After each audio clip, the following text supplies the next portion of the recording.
Dengan bergabungnya Demokrat ini, berarti koalisi Prabowo menurut gua udah pas dan cocok kalau dibilang koalisi obesitas. Pertama, dari segi usia, itu Mas Gubernur. Dari segi usia bahwa saya melihat beliau memang bagus, tapi kita butuh pemimpin yang benar-benar merakyat. Gua sorotin dari penampilan Prabowo nih. Prabowo di sini galak banget. Intonasinya tinggi dan menurut gua sesekali emosinya naik saat mendapatkan pertanyaan yang tajam dari Mbak Najwa. Kalau dia kelihatan emosi kan langsung joget-joget gak jelas kan? Prabowo ini memang tidak punya visi apa-apa sejak lama. Ketika lepas dari teks, ya dia hanya seorang pecatan tentara yang hanya tahu soal bocor, atau cuma membaca berita soal keberhasilan Pak Jokowi lalu mengulang-ulang.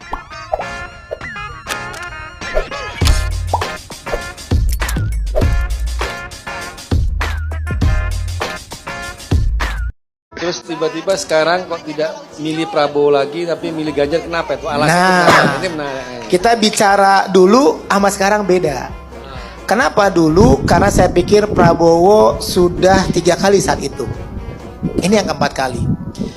Pertama, dari segi usia, itu Mas Gubernur. Dari segi usia bahwa saya melihat beliau memang bagus, tapi kita butuh pemimpin yang benar-benar merakyat, yang benar-benar ada kasus kejadian terjun ke lapangan, ada masalah dia selesaikan, nggak pakai nanti-nanti. Kemudian saya melihat mengcompare dari pemimpin-pemimpin yang ada, dari Pak Prabowo, dari Mas Ganjar, dari Pak Anies. Saya baca jejak rekamnya. Jam rekam. Ya, jam rekam dari Rekam jejak. Ya, rekam jejak. Rekam jejak rekam. Ya, sama aja. Iya, napak tilas. Nah, akhirnya setelah itu saya melihat, membaca, kemudian menyaksikan, menonton di TV dan sebagainya. Kok ini Mas Ganjar asik banget ya cara mimpinnya gitu loh. Enak, luwes, dia datengin masyarakat, dia tangani masalah langsung dan sebagainya.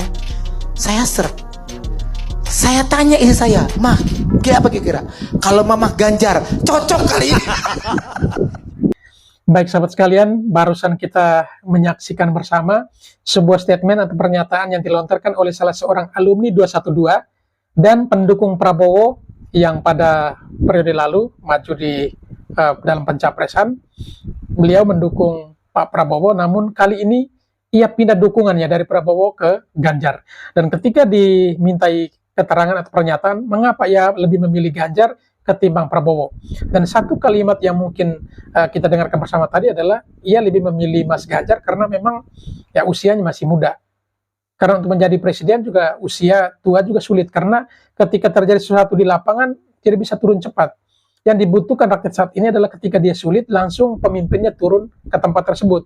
Jadi tidak perlu butuh waktu lama, harus gerak cepat. Dan juga yang menyampaikan Bapak Prabowo juga sudah pernah 3 kali dan gagal. Ini kali mungkin kali keempat. Nah, kalau yang kita tahu adalah 2 kali melawan Pak Jokowi beliau kalah, kali ini maju lagi, berarti baru 3 kali. Tapi dihitung 4 kali itu ditambah dengan maju sebagai wakil presiden yang saat itu berpasangan dengan Megawati. Dan kali itu juga mereka gagal, 2 kali gagal melawan Jokowi, dan ini adalah kali keempat ya untuk maju di Pilpres. Sekalipun kali pertama itu maju sebagai cawapres.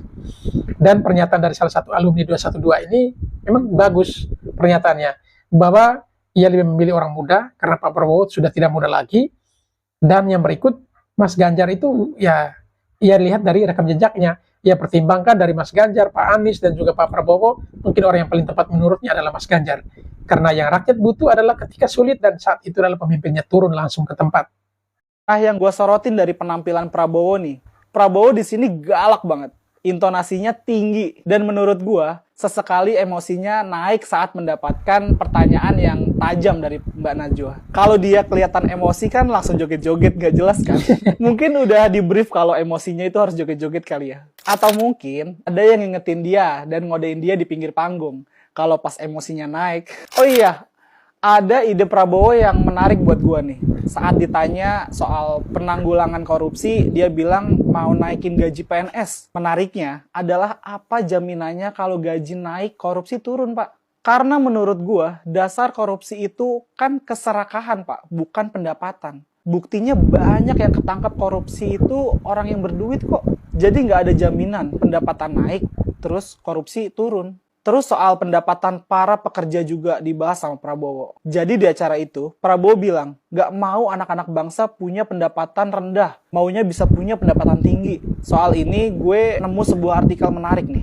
Di artikel itu bilang kalau perusahaan Prabowo itu pernah tidak membayar gaji dan THR karyawannya selama 4 tahun. Ada kabar yang beredar kalau kas perusahaan itu kosong karena uangnya dipakai kampanye. Apakah benar atau tidaknya itu gue belum tahu ya. Tapi ya nggak usah mimpi ketinggian lah ya Pak. Buktinya aja, dirinya sendiri udah menjalankan yang dia bicarakan. Well guys, gue sih sangat senang ya ada cara semacam ini. Kita jadi tahu kualitas calon presiden kita. Buat gue, acara ini makin menambah keyakinan gue di antara para kandidat calon pemimpin bangsa yang ada. Ganjar Pranowo masih yang terbaik menurut gue. Baik, sahabat sekalian, kita sudah menyaksikan dan mendengarkan bersama pernyataan dari salah seorang netizen juga yang menanggapi acaranya Mbak Najwa, ya ketika ia menghadirkan 3 baca pres, Pak Anies, Pak Ganjar, dan juga Pak Prabowo, dan ia lebih, atau netizen ini lebih memilih untuk membahas terkait dengan Pak Prabowo. Memang ketika ditanya oleh Mbak Najwa, apalagi sudah menggelitik atau memicu emosinya, Pak Prabowo lebih memilih dengan joget-joget. Dan itu sudah menjadi ciri khas dari Pak Prabowo dari ya periode-periode sebelumnya. Sehingga hal seperti ini memang bukan hal baru. Lalu yang berikut yang menarik di sini juga yang menyampaikan bahwa Pak Prabowo ketika ditanya soal penanggulangan korupsi, yang menyampaikan bahwa dia akan menaikkan gaji PNS. Dan ini sudah dibuktikan bahwa ternyata yang selama ini yang korupsi juga bukan orang-orang tidak punya uang, orang-orang berduit. Dan di sini bukan lagi soal pendapatan, tetapi serakah. Ya kalau tingkat serakah berarti pendapatan sudah cukup, uang sudah banyak pun masih tetap mau pingin korupsi. Jadi ketika dinaikkan gaji PNS itu tidak bisa menjamin korupsi akan turun. Kemudian yang berikut juga yang menyampaikan bahwa ia tidak mau anak-anak bangsa ini pendapatannya rendah. Tetapi ada juga salah satu artikel yang pernah diangkat di video ini bahwa salah satu perusahaan Prabowo sudah 4 kali tidak membayarkan THR kepada para pekerjanya. Nah, di sini berarti sangat bertentangan dengan pernyataan dari Pak Prabowo. Dan juga waktu itu Pak Prabowo juga menyampaikan ketika ditanya Najwa terkait dengan 2 kadernya yang mantan napi koruptor, tetapi tetap lolos menjadi caleg. Dan pada waktu itu beliau menyampaikan 2 nama sudah dicoret. Tetapi ketika di compare dengan data di secara digital untuk di KPU, masih ada nama itu. 2 nama itu masih ada. Masih tercatat sebagai caleg. Nah, kalau begitu berarti pernyataan Pak Prabowo belum bisa dipercaya kebenarannya. Karena memang ketika apa yang disampaikan tidak sejalan atau tidak seirama dengan realita yang terjadi di lapangan. Sehingga seorang anak muda barusan tadi menyampaikan bahwa dari ketiga paket itu dia lebih seraknya ke Pak Ganjar Pranowo. Dan ia bersyukur dengan adanya acara Najwa seperti itu paling tidak bisa memberikan gambar kepada publik kira-kira dari 3 kandidat ini mana yang lebih pantas. Seandainya tidak ada acara seperti itu, kita tidak tahu kemampuannya seperti apa. Kita hanya mampu menduga-duga saja. Tetapi dengan acaranya Mbak Najwa seperti itu, paling tidak bisa memberikan edukasi, pemahaman, referensi kepada publik bahwa orang atau calon mana yang paling tepat ya untuk dipilih menjadi pemimpin untuk bangsa yang besar ini. Seolah Prabowo ini memang tidak punya visi apa-apa sejak lama. Ketika lepas dari teks, ya dia hanya seorang pecatat tentara yang hanya tahu soal bocor. Atau cuma membaca berita soal keberhasilan Pak Jokowi, lalu mengulang-ulang di setiap forum. Pak Jokowi bagus, Pak Jokowi ini hebat, Pak Jokowi ini udahlah. Dia nggak ingat selama 10 tahun sebelumnya. Dia itu selalu menghina Pak Jokowi. Anda kebayang, kalau misalnya Prabowo ini berkuasa, lalu ditanya soal apa yang akan dia kerjakan, lalu dia akan minta diteleponkan Pak Jokowi. Pak, izin Pak, saya mesti ngapain nih? Jadi figur seperti Prabowo ini memang sudah saatnya istirahat. Dia sudah lelah bertempur sejak 20 tahun lalu di arena Pilpres dan nggak pernah bisa menang. Jabatan eksekutif pertama Prabowo adalah hasil pemberian Pak Jokowi, yaitu jadi menteri. Baik sahabat sekalian, memang pernyataan ini agak sedikit lucu tapi keren ya untuk kita dengarkan tadi. Yaitu menggambarkan siapa Pak Prabowo sebenarnya.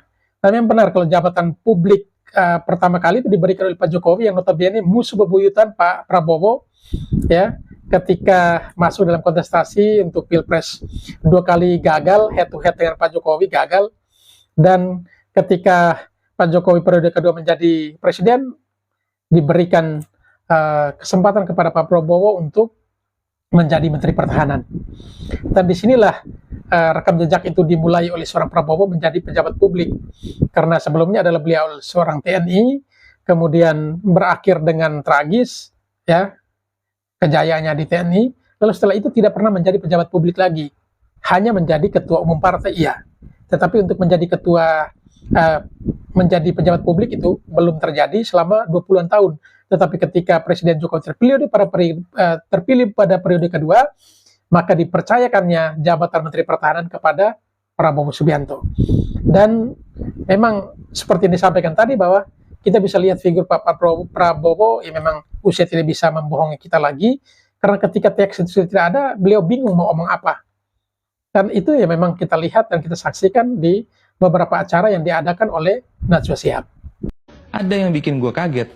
Gue nemuin video kesaksiannya Pak B.J. Habibie yang dibentak sama Prabowo. Waktu itu Pak B.J. Habibie adalah Presiden Indonesia, dan Prabowo waktu itu cuma sebagai pangkostrat doang. Mungkin karena Prabowo ngerasa jadi menantunya Soeharto, yang which is merupakan mafia koruptor terbesar di dunia, makanya dia berani ngebentak Pak Habibie yang posisinya waktu itu sebagai presiden. Saya memberikan petunjuk kepada Pangap untuk segera sebelum matahari terbenam Pangkostrat diganti. Saya tidak berasumsi adanya kudeta. Saya berasumsi bahwa adanya gerakan yang tidak sesuai dengan struktural. Anda ini presiden apa? Naif. Saya jawabnya, masa bodoh. Yang penting saya presidennya, saya. Gimana? Baik sahabat sekalian, ternyata Pak Prabowo memiliki satu rekam jejak yang kurang etis, ya. Waktu Pak B.J. Habibie, almarhum B.J. Habibie menjadi presiden, kala itu pernah atau sempat dibentak oleh Pak Prabowo yang adalah pangkostrat waktu itu. Nah, ini kalau secara struktur, seorang presiden itu adalah pemimpin tertinggi militer, ya. Kalau pemimpin tertinggi militer berarti Panglima TNI sendiri juga harus tunduk, ya. Tetapi hanya seorang pangkostrat bisa membentak Presiden B.J. Habibie kala itu. Dan ini memang rekam jejak tidak bisa ditipu. Artinya gaya temperamennya sudah ada sejak dulu hingga saat ini. Sehingga banyak orang berasumsi atau berpikiran bahwa ya Pak Prabowo boleh tua tetapi emosionalnya tidak bisa mengikuti seiring dengan usianya. Artinya semakin tua tetapi emosionalnya tetap tidak stabil. Dengan bergabungnya Demokrat ini, berarti koalisi Prabowo menurut gua udah pas dan cocok kalau dibilang koalisi obesitas. Dan yang namanya obesitas, untuk berdiri aja susah. Gimana caranya ngajakin Indonesia untuk berlari? Lihat aja untuk partai parlemennya. Seperti inilah Prabowo. Dari 2014 itu demennya ngumpulin para elit doang. Dan lupa dengan rakyat. Padahal yang nentuin menang atau kalah itu bukan elit, melainkan rakyat yang nyoblos pas pemilu. Lucu kan? Dia kayaknya nggak pernah belajar dari kekalahannya dari dulu pengalaman. Sampai 2 kali kalah pula. Tapi siapa juga yang berani nasihatin Prabowo? Yang ada malah bisa digampar ntar tuh. Terus coba lu perhatiin deh. Saat ini Ganjar sibuk keliling turun ke bawah. Sementara Prabowo malah lebih milih pesta dengan para bos-bos partai. Yang kayak gini lu harapin untuk mimpin Indonesia, yang ada dapur lu berhenti ngebul dan Prabowonya makin gembul. Gue sebagai salah satu orang yang menghormati Pak Prabowo, gue cuman mau ngingetin doang. Kalau entar kalah lagi, jangan ngamuk-ngamuk. Jangan malah turunin massa untuk demo di depan KPU. Dan yang paling penting, ini yang paling penting, jangan kecepetan sujud syukurnya. Karena Bapak yang sujud se-Indonesia yang jadi malu. Karena ditonton seluruh dunia. Kalau ada capres yang udah ngerasa menang, padahal hasil perhitungannya belum dimulai. Baik, sahabat sekalian, ini video memang mau mengingatkan kita kembali kepada masa-masa sebelumnya. Ini masih terkait dengan Pak Prabowo, di mana memang mungkin juga salah satu hal yang membuat Pak Prabowo gagal 2 kali menjadi presiden itu adalah ia lebih memilih mengumpulkan para elit partai ketimbang berkunjung kepada masyarakat. Karena dijelaskan tadi memang sangat masuk akal. Rakyatlah yang menentukan atau memilih seseorang itu menjadi presiden atau tidak, bukan para elit politik. Karena elit politik itu hanya memiliki kendaraannya, partainya. Jadi ibaratnya calon presiden itu adalah seorang sopir, para elit politik itulah pemilik kendaraan. Sedangkan masyarakat atau rakyat itu adalah para penumpangnya. Nah, seorang sopir tentu mau memiliki pendapatan yang besar dari hasil tarikannya ya. Jadi kalau penumpang banyak tentunya juga pendapatan besar, ada yang restore, ada yang untuk dirinya, dan juga komisinya pasti besar yang dapat dari pemilik kendaraan. Tetapi ia lebih memilih mengumpulkan para pemilik kendaraan ketimbang bersilaturahmi dengan para penumpang. Padahalnya yang menentukan pendapatannya naik dan tidaknya, ya, tarikan mobilnya itu dapat penumpang banyak atau tidak, itu adalah penumpang itu sendiri, bukan para pemilik kendaraan. Nah, inilah kenyataan yang terjadi 2 kali sehingga beliau gagal. Nah, kita lihat lagi kali ketiga ini. Beliau lebih rajin mengumpulkan para elit politik sambil Pak Ganjar terus berkunjung kepada masyarakat. Sehingga dalam video tadi kita menyaksikan bagaimana netizen ini menyatakan bahwa atau menyampaikan bahwa koalisi Pak Prabowo punya itu adalah koalisi yang obesitas, karena memang memiliki partai koalisi itu begitu banyak ya, begitu besar. Sehingga kalau diibaratkan sebagai manusia yang orang obesitas berdiri saya susah, apalagi berlari.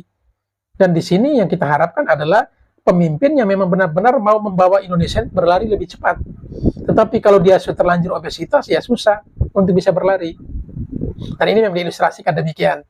Sehingga ya kalau mau untuk dapat penumpangnya banyak, ya harus rajin-rajinlah bersilaturahmi dengan para calon penumpang. Karena yang menentukan penumpang banyak yang tidaknya itu adalah calon penumpang itu sendiri, bukan pemilik kendaraan.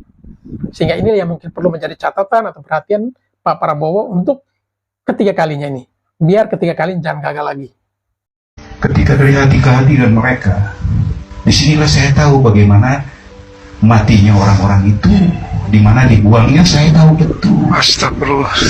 Jadi DKP dengan hasil temuan seperti ini merekomendasikan kepada Panglima TNI dengan kesalahan yang terbukti ini, direkomendasikan agar supaya yang bersangkutan diberhentikan dari dinas militer. Tanda tangan semua, bagi OHS tanda tangan, Agung Gumelar tanda tangan, Susilo Bambang Yudhoyono tanda tangan, semua tanda tangan. Yang walaupun sekarang ini saya jadi heran, ini yang tanda tangan rekomendasi kok malah sekarang mendukung, itu udah prinsip itu orang. Itu fakta yang tidak bisa dihapus. Siapa yang bisa menghapus ini? Sampai sekarang Amerika, Inggris, Australia, no for Prabowo. Tidak bisa masuk ke Amerika, tidak bisa masuk ke Inggris. Ini fakta, bukan black campaign. Baik sahabat sekalian, ini dalam video ini kurang jelas ya siapa yang berbicara ini. Tetapi beliau menyampaikan kurang lebih ya masa kelam Pak Prabowo ketika beliau memimpin tim Mawar ya, waktu itu bertugas dan disinyalir adanya pelanggaran HAM waktu itu. Tetapi seperti apa jelasnya kita sendiri kurang paham, di mana tim Mawar pimpinan Prabowo Subianto telah melanggar HAM berat, ini pernyataannya. Tetapi yang menjadi pertanyaannya juga adalah waktu itu untuk menurunkan Jokowi membutuhkan banyak rekomendasi dan juga tanda tangan dari para elit TNI waktu itu. Disebut nama Agung Gumelar, Susilo Bambang Yudhoyono, dan lain-lain. Tetapi kenyataan yang terjadi saat ini, justru orang-orang yang menandatangani itu balik mendukung Prabowo Subianto. Inilah politik ya. Kemarin lawan, hari ini bisa jadi kawan. Hari ini kawan, besok bisa jadi lawan. Oh iya, hari Jumat. Mas Permadi, udah ditanyain belum? Dulu kan lu pernah nanyain, Pak Prabowo sholat Jumat di mana? Sekarang tanyain nggak Mas? Pak Prabowo sholat Jumat di mana? Tanyain dong Mas. Dulu kamu juga suarakan soal 98. Tapi sekarang kalian yang di seberang sana ramai-ramai menutupi kasus tersebut seolah-olah tidak pernah terjadi di Indonesia.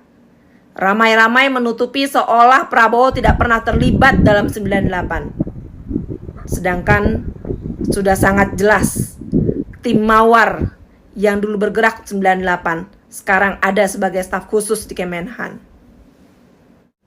Buka mata, buka hati, Apa karena korbannya bukan anak dan istri kalian? Sehingga kalian yang sekarang ada di seberang sana ingin mengajak kami untuk melupakan hal yang pernah terjadi?